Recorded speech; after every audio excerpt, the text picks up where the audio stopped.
everyone, to the Smart Park podcast, where we explore ideas, innovations, and real-world lessons shaping the future of destinations, water, surf, and active entertainment venues around the globe. I'm Julie Klein from Aquatic Development Group, and today's episode is one I'm especially excited about, diving into the evolution of the modern surf park. Today, we have joining us Damon Tudor from Thinking Adrenaline. Hi, Damon. How are you today? Good. Thanks, Julie. Good to be with you again. Yes, always good to see you. Always good to see you. So I'd love to kind of kickstart with just a bit about you and how you got involved in, before we even get to the surf park industry, how you got into surfing in general in your history.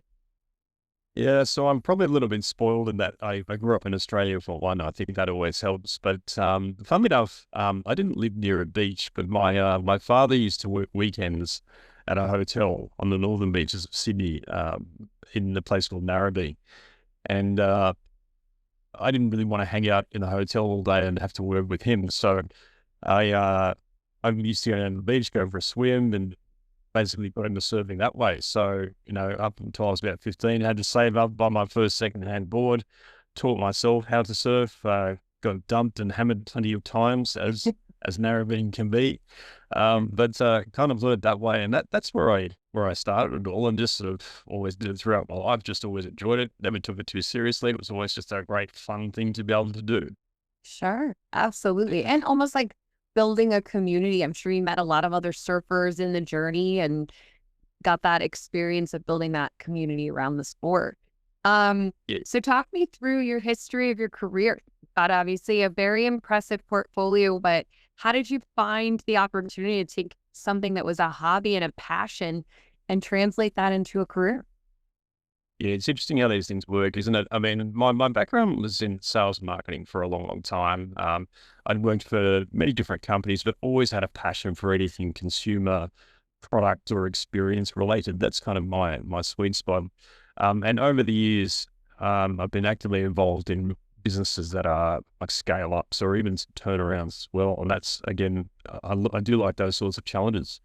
And I was living in Dubai, had been there for about 10 years, working as part of the broader Anheuser-Busch group, which is a beverage company, of course, and loving it. But we made the decision to move home to Australia because our kids were born overseas and we wanted them to understand what growing up in Australia was like. So that was a big part of it. And before I left Dubai, I actually got approached by the main investor group in URBNSURF, who I'd done some work for the new chair of the board for URBNSURF many years prior, for a company which was great. And he approached me and said, look, this project could really do use some help. Someone like you. There were some challenges in it. There was quite a bit of work to get it off the ground. We had to raise additional funding, and it encountered a few headaches along the way and all that sort of thing. And that was URBNSURF in Melbourne at that stage. And yeah, next thing you know, I got brought on as basically as the park CEO. So that was a pretty wild ride in that we just got back from overseas. 6 days after I landed back in the country after 10 years in Australia, I was flying down to Melbourne every week. Oh, And that was where it all sort of started. So it wasn't necessarily because of my surfing background. I'm a very average surfer, and that's absolutely fine by me. But it was more because of the business background in turnarounds, scale ups, and customer related sort of areas that I was able to assist. And I was going to say, even the consumer side of your background and understanding consumer behavior and how they're spending money, where they're relaxing, enjoying areas around it. That's a huge part of what goes into surf park development, right? I mean, I think one of the things I'd love to hear about is when you got involved in that project. Tell us a little bit about some of the project hurdles or things that you looked at to really bring that to fruition. Yeah, absolutely. You're right. The guest experience is just such a critical thing. There's no doubt about that. But the challenges we faced were probably even prior to that being a consideration, because at that stage in the service park industry space, as we know today, technology risk was probably the biggest thing. No one knew how the Wavegarden lagoon of that scale was going to perform. And Craig, who's my partner at Thinking Adrenaline, he was in the middle of building Bristol at the same time. And there was always a question mark of, geez, the wave going to be good? Is it going to have the variety that you need? Can we push one out every 8 seconds? will the lagoon fit that many people in it? No one really knew. Yes, we had theory behind it, but never tested in practice. So that was probably the biggest part of it. And then also trying to explain to people that this was going to create a wave like we thought it was going to. People just didn't believe it. There was a lot of naysayers that we came across, and understandably so. It's new technology. So they were the initial kind of hurdles before we got to that guest experience thing, so just gives you a bit of insight. And that's changed a lot now, which is really good because we have proven models. We are seeing more of these projects come to life, and people are seeing the potential. They still have challenges. They're still complex. They're still bespoke builds in a lot of cases, but that is improving a lot, which is great. You're absolutely right. I mean, as much as the technology might have been a risk factor, it was still the business, right? I mean, we've talked about it before, but our company was building surfable waves in the 1980s. And I mean, you think about that today and what leaps and bounds the business of surf has made just with the generated interest, but people starting to understand the consumer model around it. And I think that that's really the big piece, is understanding how, first of all, who's going to come to the facility, because I think everybody just thought it was the expert surfer, and catering an experience for that entire family. So if you had to give somebody a piece of advice today, just from that initial involvement, what would your biggest piece of advice be to somebody looking to develop that plan around the pool? Yeah, I think it's to consider the risk and be prepared for a journey where you have to be quite resilient. So when I say risk, this is not that about the sport or anything like that. Any action sport has those sorts of challenges, but in terms of the business, where you're looking to place a surf park, what is the local catchment? What's the audience you're speaking to? Is there a demand for this type of thing? The costs, the engineering challenges, there's a whole bunch of things. And these are what investors look for too, right? So you have to take that approach and consider risk and how you're going to manage that. And that's the old CEO in me talking, because it's all about risk. But that's probably the main thing. And I think the resilience is probably a key part of it. I think I never gained more white hair in my life. Maybe that's why I'm wearing a cap today, than from running a surf park or a surf park business. So it is challenging. There's plenty of hurdles along the way. But when you're creating something that's so unique and so special, and it really is, if it was easy, everyone would be doing it, as they say. So I think being prepared for things that can go wrong every day and how you adapt and counter that is really, really important.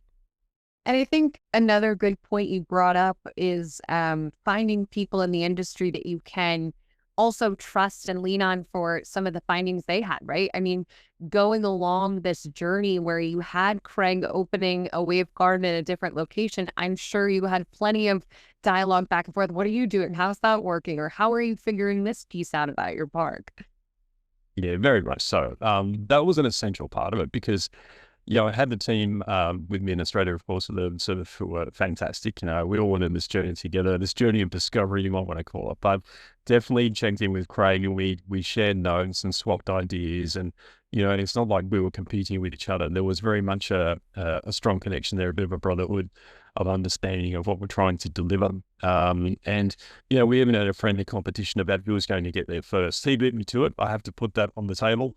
But he never really wanted to, because he wanted to see how it all worked before he had opened his. So it was kind of like it was a tough situation, but we were all learning at the same time. But yeah, that was an essential part. And that's really what led us to getting together to do business today as well, is because we've built a long relationship over a journey of achievement, which is often the case, right? When you're in the trenches and you're doing difficult things, you really bond with people. And that's what surfing's about as well.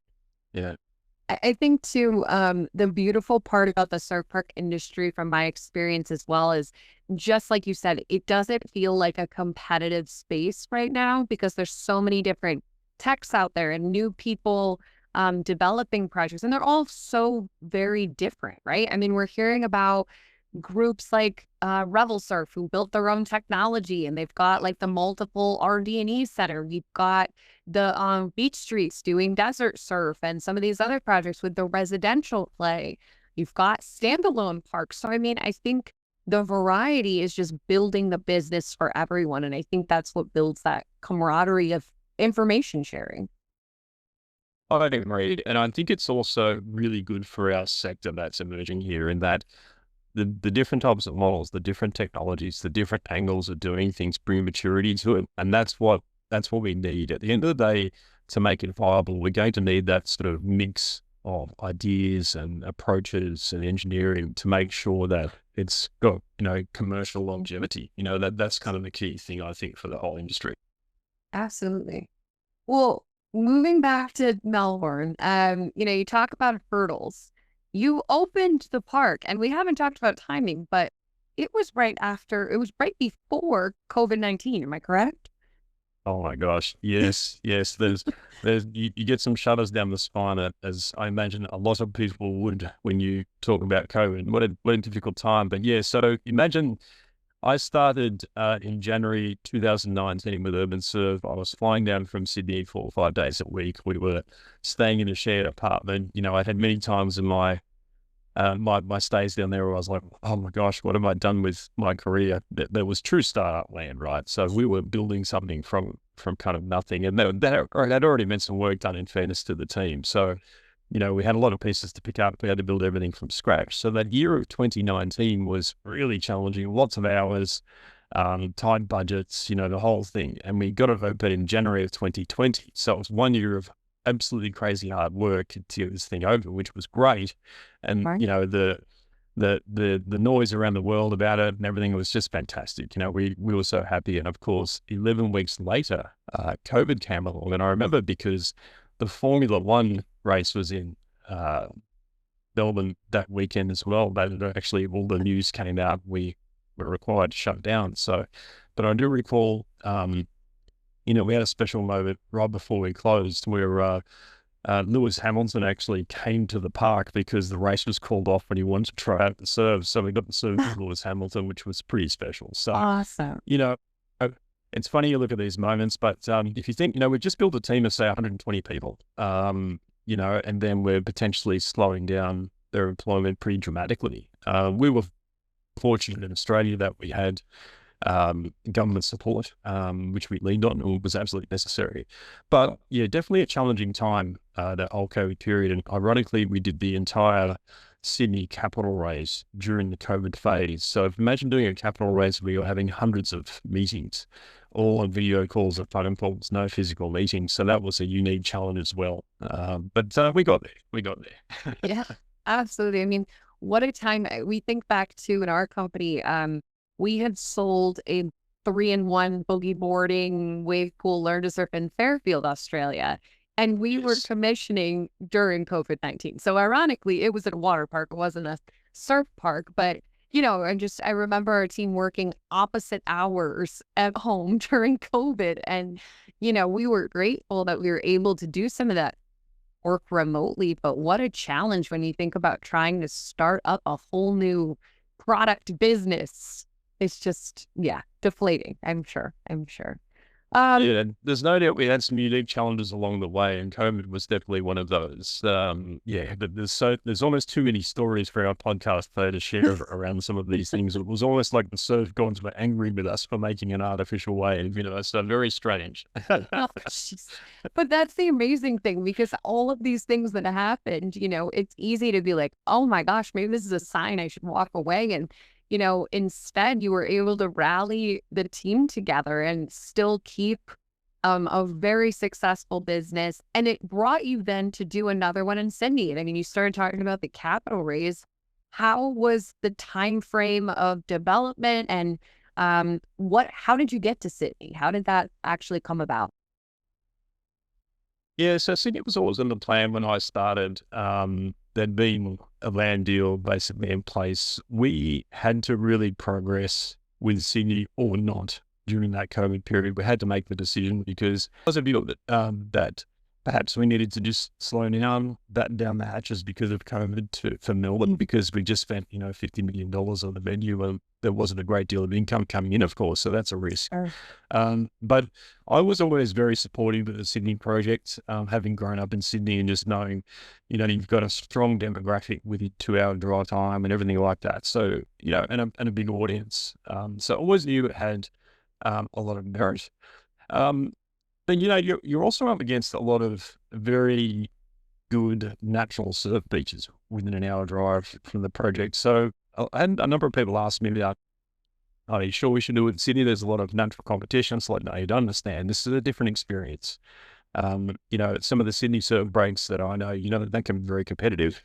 You're dealing with stingers, currents, all sorts of issues, even other surfers, depending on where you surf sometimes. Whereas the surf park can bring that camaraderie and, it's an experience where you're guaranteed that wave. There's no competition. The vibe in the water is so much different and you're in a controlled environment. So the compelling story behind it was still very strong, and the business case was sound. So we knew it was a winner.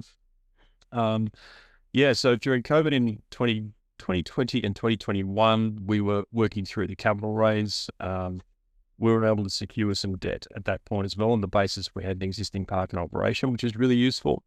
And then we moved forward with that. So we raised about $65 million for the project at that time. And at the end of 2021, kicked on with the work. So the challenge with the Sydney project that occurred, and this was another crazy experience as the URBNSURF CEO, was in 2022. We had the highest reported rainfall in that year in Sydney ever in Sydney's history. And that created a bit of chaos because we were building on a contaminated site. So basically an old asbestos dump in the Sydney Olympic Park area, which from a land use perspective is really positive. The fact that we can reuse this sort of complicated landfill for a surf park is a great story. But unfortunately, when you remove the top layer and you expose the soil and the water touches it, the water therefore is contaminated, and the rules around that are very strict, of course. So, that resulted in a lot of additional cost. We also had the building industry in Australia, as much of the rest of the world post-COVID, basically imploded. There were a lot of builders that could not source skilled labor. Materials went up by 25 to 30% in the case of steel concrete, which, as you can imagine, in a surf pool is pretty important. So, we had to renegotiate terms with our builder as well, which we did. They were fabulous, which was great. And we got it done. But the Sydney project was definitely challenging as well. So even though we had done it before, there was a lot of new learnings, and the actual engineering under the ground was quite different as well, which is critical for these projects. So it was like a whole new experience compared to what we had before, but we got there. That's the most important thing. And, to open in May 2024 was it was an absolute delight. We were so excited. And, to be able to apply the learnings from Melbourne into Sydney as well in terms of design, flow, and things like that was a real strength that we're able to bring to the table. Yeah. It's so exciting too, right? Because there's so many people that you build a park, a water park, a venue in general. And it's like, I wish I could have done that differently. The blessing of your opportunity was anything that you wanted to see different or didn't really work the way you intended it to, you had the opportunity to fix that. When you think about some of those things that you changed in Sydney from Melbourne and some of those key findings for you, what were some of those differences that you made from your findings at Melbourne? Yeah, most of it related to flow and design and catering to what we needed. So the parks in Australia are a standalone park. You mentioned earlier some of the projects around the world are looking at residential and combining with elements, which I think is a great idea because it de-risks the surf park investment and just makes perfect commercial sense. We didn't have that opportunity in Australia because, you couldn't just bolt on a hotel or different things. We didn't have the land or the permits available to do that. So probably some of the bigger things in relation to building Sydney, we learned a lot about the floor solution, the actual what goes on the bottom of the lagoon. So at the moment, we're seeing more tried and tested methods. You've got Merthyr with Endless, you've got the HDP liner with Wavegarden. Some of these preferred options have been tried and tested. We didn't have those options back when we were building our parks, right? So all of the floor, for example, in at URBNSURF is basically our own IP that we developed. That's part of the build. So that comes with risk, but we definitely learned a lot from the pouring of the floor in Melbourne next to Sydney. And I know that every inch of that floor intimately because I was there every day watching it, being done to make sure we didn't miss things, and that's just what it took to get it done properly. Definitely the design, the building layouts, things like that. Melbourne's quite a large space and if anything, it would be great to have been able to bring things in a little bit closer and more intimate. The Soda Lagoon by nature is a large body of water.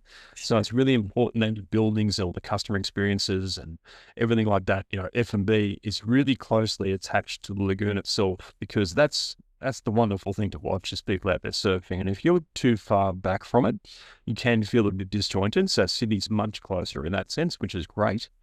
And also allowing for facilities in the park to cater to the different audiences. So in Sydney, for example, we did put into place specific function rooms, that can be taken over from a corporate perspective or a special event or whatever it might be. Just that versatility of how you can use the spaces in the park. So that was some of the key things. But yeah, look, I'm seeing new ideas come up all the time, and some of the new projects now that we're working on, we're seeing some wonderful ideas come through, which is great, and see the next level compared to what we did. Yeah. You also brought up a point earlier that I want to touch on about how when you were looking at Sydney, you were combating the notion of, oh, but there's great swell. So like, why do we need a surf pool? And I think, when you start to look at the different ways people are looking at their business models, some people are like, great, built-in surfer demographic. We can grow the sport. We can have them learn to surf. And then some people are like, no, put this in the middle of, an area. Like, think about it, Bahrain. How many people are surfing in Bahrain? How many people are swimming in Bahrain? I mean, what an incredible concept to bring an experience that, a lot of people in that area may never have had the opportunity to do. Can you tell me about how you look at a business model from a demographic of, you've got the built-in Aussie surf mentality to Bahrain? How do you look at the difference of approaching a project like that? Yeah, it's a very different project, right? So funnily enough, Craig is over in Bahrain at the moment, and he's basically the project CEO on that one. And it's been great actually, and great for me because being in Dubai, it's a 1 hour flight, so it's going to be a nice easy surf for me.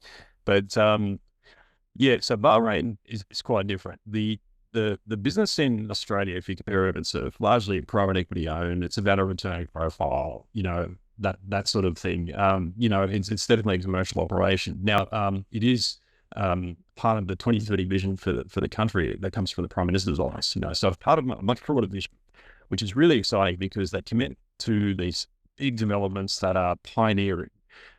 Without necessarily considering, well, we've got to have the surf audience. They're trying to really bring a unique experience that's fluid of wellness, sport-related activities to the people, to the country, and I think it's just such a wonderful vision, And if you think about Formula One in Bahrain, 20 years ago, people thought that was absolutely mad. But it's one of the most popular races in the world now, and the recent testing for all the new cars for this year was done there. And the surf park's actually not far from that at all. It's about 10, 15 minutes away in the south part of Bahrain.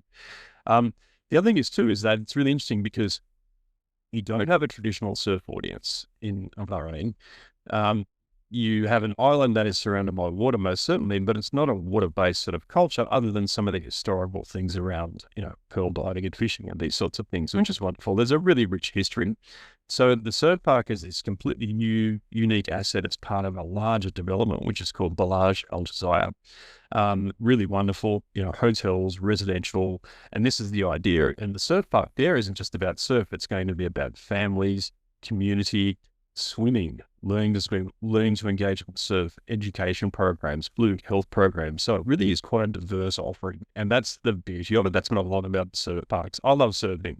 However, when the surf park can bring solutions and amazing experiences to people from all walks of life, kids, mums, dads, people who've never done it before, that's really where it gets very special, and that's what it can bring. So yeah, Bahrain's quite unique. I can't wait to try it. We should be testing there in the middle of the year. In the middle of summer, it'll be pretty warm, but it's going to be something special. Of the projects I've seen around the world, this one, in terms of the fit out and the build, it's probably one of the most beautiful I've seen to date. So I'm really looking forward to bringing that to the world. It'll be great. Oh, that's so exciting. And I mean, I just love hearing you talk about the inclusivity nature of it. I mean, what a great vision. you hear about a lot of surf parks, and yes, they started from the core surfers, right? It's like, I want surfing in my backyard. But I think what an amazing way to look at this new development of thinking, okay, great, we can do education programs and community outreach. I think that's a really wonderful thing. And what an awesome project to be a part of. It is. It is. And, I think the other thing to add to it is you mentioned, I love this term inclusivity around it, because for a lot of people, forget about the complexity of going for a surf for the first time. How I feel in a wetsuit for the first time may be an uncomfortable experience, So we've got to think about every aspect of it. And that's where I think the really successful locations will work, because they're considering every part of the guest experience, where there might be something that's a little bit uncomfortable, but if I can overcome that, I'm bonding with the people around me, and you're creating these micro communities as a result. And then that grows, that's a really special part of what we're providing here. It's such a good point. And I can speak from experience. My first time in a wetsuit, I felt like I was being suffocated by the next spot. Yeah, True, right. And, it's funny too. It's just things you don't think of as somebody who's not a surfer. You weren't raised in the surf culture. Like, I surfed out at Atlantic Park for the first time, and I would have never thought, oh my gosh, my feet are going to freeze in this cold water, right? It's like, crap, I should have brought like booties or rented them, or, those little things really do make a difference for people in their guest journey of like, oh, okay, that's how I'm supposed to function, dress, what the experience is supposed to be like, makes you feel more prepared and more comfortable. So absolutely. Great. Yeah, fantastic. Talking a little bit about how you got from, we talked in Bahrain a little bit, but tell me a little bit about Thinking Adrenaline, because it's a different role you're playing on this project. And, I kind of want to highlight what you're doing in your role. Yeah, absolutely. So, funnily enough, when I finished up with URBNSURF, in the years prior, Greg and I had always talked about, gee, it'd be fun to work together one day, because we've been interacting so much. He was already working on the Bahrain project, because he had finished up with the Wave as CEO probably a year or a bit more earlier than I had finished with URBNSURF. So he rang me up when I finished after a few months break from the URBNSURF 5.5, 6 years of, long hours, and said, look, what are you up to? Do you want to kind of team up, and we'll pull together some thoughts? And it's like, yeah, no worries. And that's where we came up with Thinking Adrenaline. So he needed help in Bahrain, but we naturally saw that we were able to bring a unique perspective to surf parks as well, just having been involved in the experience from the startup stage, concept, design, fundraising, development, construction, launch, and then operation. We kind of done the whole thing. And that was quite a rare sort of full gamut of things that weren't really available in the surf park space. It was still very early days. So we saw that as an opportunity to be able to help people bring these projects to life. They are hard. I wish I had someone who I could lean on back in the day to say, just tell me what it needs to do here, because I have no idea. But, we made plenty of mistakes along the way, and we learned from those, and we want to pass those on to other people. And that's the fundamentals of the business. Interestingly enough, we talked about calling it Thinking Surf, but Thinking Adrenaline was more relevant for us, because we don't just work in surf. We love anything sort of sport, action sport, leisure related. We're working on some snow concepts, MTB, skate, quite a few different things, zipline parks, stuff like that. Surf just happens to be kind of our core because of what we've done. And where we play a role is that essentially we're advisors, but we'll get involved in every potential work stream, whether it be the operation, whether it be, feasibility, whether it be sales and marketing, business planning, fundraising, you name it. And we will help developers in basically being that extra pair of arms and legs with the experience to help get that idea through as well, and then develop it, deliver it.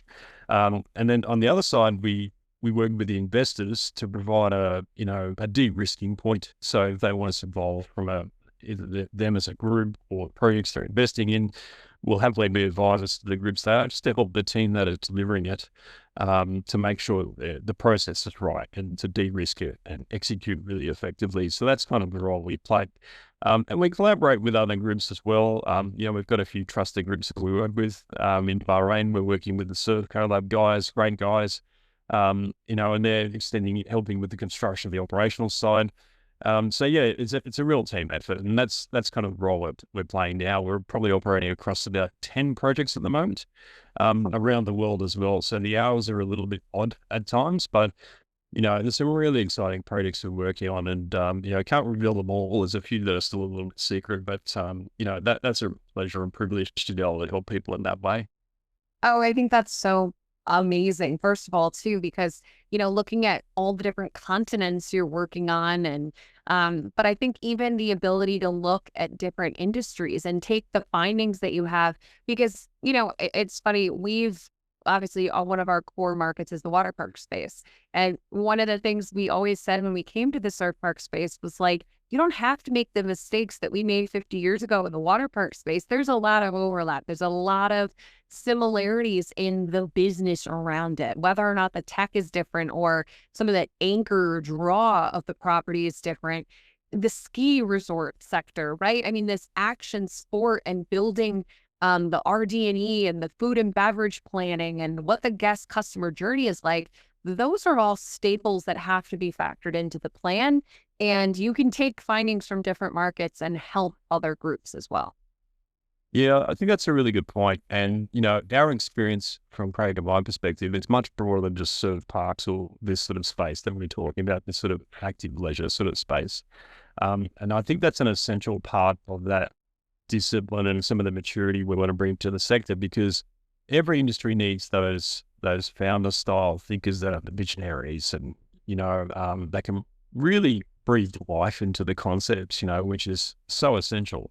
But where we believe we like to play a role is on the strategic side, which is right. Okay, so you've got that vision, but we've got to think about planning, funding, operation, strategy. How we're going to run this business over a period of time to deliver a return. That's really the role we play in that strategy space, and it's exactly the roles we played in URBNSURF and Wave as well. Just needed the people to help build and deliver that strategy. It's just such an important part of it. And it's often, not quite understood how complex that can be at times, and with all the moving parts, so it can be hard.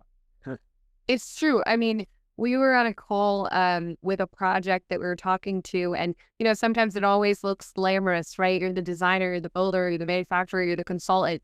And we spent an hour just before I hopped on this call talking about trash and like how you're going to get trash out of your venue. We're going to have a compactor. Where's it going to get picked up? Can't block the egress. I mean, there's so many details that go into a site that, like, if you don't have the right team around you to help guide you and inform you of those, you might have the most beautiful plan or the most beautiful idea, but sometimes the practicality of it needs that checks and balances, right?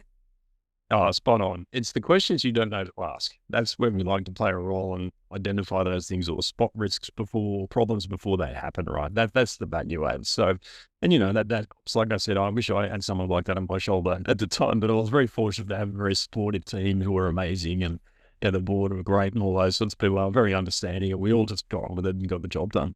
Yeah, I love that. Um, Final comments now, looking back at all the history and knowledge that you have, if you had to give one piece of advice to somebody out there that's looking to develop a surf park, what would that piece of advice be? Yeah, I think it's ask for help. That's probably the most critical thing. It's just not possible to know everything or try and solve all the problems yourself. And I see quite a few people trying to take on too much. I do the same myself. It's really important just to have conversations, talk to people who are in the industries. You'll meet all sorts of different people. Reach out, and just for a chat, you'd be amazed how much advice people will offer just in a conversation without any commitment, and I think that's really important. And that really is what will make it successful, because you need the team, you need the people around you, you need understanding investors and supporters. That's just the nature of any of these projects, right? So that's probably the single biggest thing I think I would throw on the table. Oh, that's so great. I love that. I mean, people, I think, hopefully got some advice even just on this, so it's great. Sure, I'm sure they did, and that's great. I hope that helps. If you had to look at the next 5 to 10 years in the surf park market, like, what do you think that will look like, and how do you think it'll evolve? Yeah, there's definitely some buzz and hype around it. There's no doubt these are an expensive asset class. I think that will improve somewhat over time as technology gets more refined and we learn more things and there's more consistent approaches to builds and everything like that. But I think the next, we'll see a proliferation in surf parks growing. I think there'll be residential plans and everything attached to it, much like we've seen with the golf course model over the decades. And I think there will be an increased focus on the operation of the projects, right? So the big challenges you face are often around the development funding itself and the construction. And that's probably been the focus for the previous 5 years or so, because that's been the hardest part and people are getting them open. But what we will need to look at and focus on is that operation and how we run these things commercially over a period of time. That's the key to the sustainability of the industry, right? So I suspect we'll see more of that sort of focus coming, which I think is a really good thing. Certainly with URBNSURF and the projects we work on now, it's a constant thing we're focused on is, right, what's going to happen in year 1 through to 5 and then 10 and what happens after that? No one's really been open longer than, say, you've got Waco and Kelly's Pool, quite different models. But in terms of sort of the current day surf parks, if you look at Melbourne, it's 5+ years, now 6 years. Bristol's the same. These are great learnings, and we'll see these new projects really need to focus on that as well. So, yeah, exciting times ahead, but there'll no doubt be more challenges because any maturing industry will go through ebbs and flows, as we know, and we'll just have to manage that as it comes and adapt. I think it's a really great point too that you bring up, even beyond the operational side, the size and like how large these projects are, capital intensive and acreage wise. And I think, that's why one of the things we believe the next 5-10 years will be is as people start to look at how they're going to pencil these projects out. Certain areas of the world have the blessing of it's government funded. We want the biggest, the best, the flashiest. And I think we will start to see more of your hometown surf, right? Like tied to residential. Can it be on 4 acres? And that was really why the genesis of the concept we came up with the break, which was, does it have to be such a large lagoon? Does it have to be so much money? What if you had a 30,000 square foot progressive lagoon, a standing wave, an event salon, right? Like, and you start to just build out a smaller base. Sure, you can always expand, right? And that's when you're saying like, okay, you've been in operation for 6 years. What can I add that's something new? Less risk, easier to get financed. And I do think we'll start to see some of those smaller parks too. Yeah, I think that's fair. There's no doubt, the commitments are big and the larger formats and the experience is amazing, but there is definitely a role for the small format park as well. I think that's just something we can't rule out at all. So, we've got to cater to different types. You've got your standard waves, your small format dynamic waves. I agree. I think that's all important for it because we're going to have different locations, and as it grows, the space for the larger formats will diminish. You're not going to have 2 large format pools next to each other. It's potentially a bit of a problem from an investment perspective. So yeah, I agree. It would be good to see some differences in growth and in that way to really diversify what the offering can be. And it's funny, the 2 large pools in the same area, it reminds me of like, you look at the Wisconsin Dells and there's like 6 indoor water parks. They call it the indoor water park capital of the world, right? And that demand of critical mass of 6 indoor water parks in a driving distance actually led them to all have better business. And so it's interesting when you start to think about, will multiple surf parks in one area create that critical mass where people are flying in and hopping around to surf parks in a visit? Or is it one of those things where, okay, there's not as many surfers and we can only really have one large anchor in that region? It'll be interesting to see how some of those markets play out. Have to agree. And I think some of that there are some unique markets where some of that will be possible, but it's not around the world, that's for sure. So that'll be, be interesting to see how that plays out. But some areas I would say there's definitely that opportunity where you might have a few different locations. That'd be pretty cool, trying out different surf breaks in a wave pool, just like you would where I am in Sydney today, where you would be traveling up the coast, checking where the best break is for the day, depending on what you like, so that'd be great fun. Very fun. Well, if it happens, you and I could go on a trip and we'll make that happen. Sounds great. Well, this is awesome, Damon. Thank you so much for the time. I think everybody listening got some good tips and takeaways, and it was really great to hear kind of dive into your history. And we really appreciate having you on today. Do you have any final last words? No, just great to see you, Julie, as always, and look forward to chatting soon. And yeah, look, if anyone needs any help, by all means, just reach out. I mean, any advice is always welcome for people looking to start on the journey. Wonderful. Thank you so much. Thanks, Julie.